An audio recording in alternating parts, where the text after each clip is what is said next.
So now we're asked to find our sums in sigma notation. Sigma notation is just a different way of writing our series we've done before. So in this case, we first looked at our index. So right here, this is where we start. It's our first term. So we're going to start at n of 1, so a1. This right here is where we're going to stop. So in this case, it'd be a5. So if I'm looking, I'm going to want a1, a2, a3, a4, and a5. This is what we're looking for. And then we'll find the summation, find out which each one of those is, and add them all up.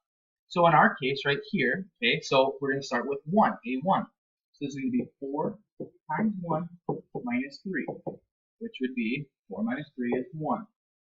Next one, 4 times 2 minus 3. 8 minus 3 is 5.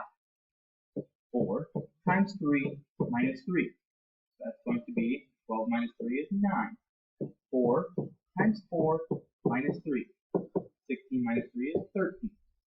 4 times 5 minus 3. 20 minus 3 is 17. And now our job is to add up all of those. So 1 plus 5 plus 9 plus 13 plus 17. 6, 15, 28, 35. That's what this summation is added to. So I started at a1, I ended at a5, plugging 1, 2, 3, 4, 5 in each time. Okay, this example right here, so I'm going to start at 3, okay, and I'm going to end at 7. So I start a3, a4, a5, a6, a7. Plugging in those values of n each time. So first time would be 6 times 3 minus 3 divided by 2. 18 minus 3 is 15, over 2 is 7.5. 6 times 4 minus 2 over 2. Minus 3. So that would be 24 minus 3 would be 21 over 2, which would be 10.5. Next one. 6 times 5 minus 2, 3 over 2. That'd be 30 minus 3, 27, divided by 2 would be 13.5. Next one. 6 times 6 minus 3 over 2. Well, 36 minus 3 would be 33, divided by 2 would be 16.5. And then the next one would be 6 times 7 minus 3 over 2. Okay, so 6 times 7 is 42, minus 3 is 39, divided by 2 is going to be 19.5.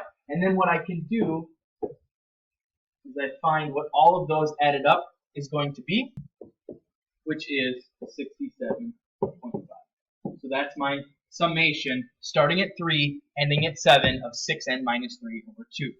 The last example we're going to look at right here. This one's a little bit different. It starts at 1 and ends at infinity. Now, you can't do it an infinite number of times. But let's do it, let's say, the first 4 times and see if we notice a pattern. So a1, a2, a3, a4, and so on and so forth forever. So 7 over 10 to the 1 power is just going to be 0.7. 7 over 10 to the 2 power is going to be 0.07. 7 over 10 to the 3rd power is going to be 0.007.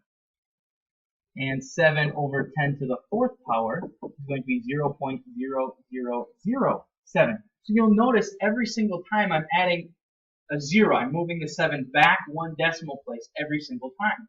And so what that ends up doing as we go on forever is it's just 7, that's the first one, second one, third one, fourth one, and so on and so forth.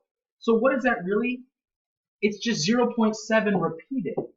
And you might not know this or remember this, but 0.7 repeated is actually just a fraction 7/9.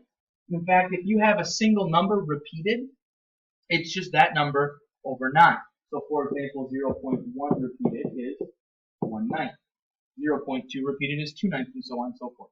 So This one right here ends up becoming 7/9.